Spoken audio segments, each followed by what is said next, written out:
ఈ ప్రాంత పేదరికం గురించి కొట్లాడినటువంటి వ్యతిరేకంగా కొట్లాడిన వాళ్ళు, ఈ ప్రాంత భూస్వామ్య వ్యవస్థకు వ్యతిరేకంగా కొట్లాడినటువంటి జైళ్ల పాలైనటువంటి వాళ్ళై మా గదరనై కావచ్చు. ఇటువంటి వాళ్ళ విగ్రహాలు ఉండాలన్నా, గుడంజన్ల విగ్రహాలు ఉండాలి, ఈయన ఉండాలన్నా, ఎటువంటి వాళ్ళు ఉండాలా? ఈయన సంఘ సంస్కర్తన ఏమన్నా?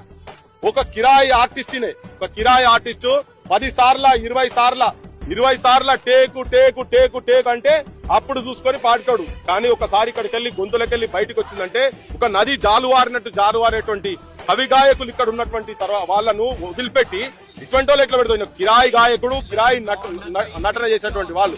ఇక్కడ మా దగ్గర కూడా ఢిల్లీ లలిత 18 ముక్కలు లొల్లి లొల్లి లొల్లి బుట్టే, ఊరువాడ లొల్లి బుట్టే, పట్నాముల్ల లొల్లి బుట్టే అని లొల్లి పెట్టుకుంటా పోయిన పెళ్లి లలిత లొల్లిని పనిచేసినటువంటి కిరాతక పాలకుల ఆలోచననే ఇప్పుడు ఇటువంటి విగ్రహాలు పెట్టుడు. అటువంటి ఆలోచనలే ఇది పనిచేయాలి. అటువంటి వాళ్ళే ఉండాలా? అవల్ స్థానంలో ఎవరు ఉండాలి? వచ్చాడు మంది తెలంగాణలో ఆత్మ బలిదానాలు చేసుకున్నారు. ఈ ప్రాంత అస్తిత్వం గురించి ఆత్మ బలిదానాలు చేసుకున్నారు. అందుకే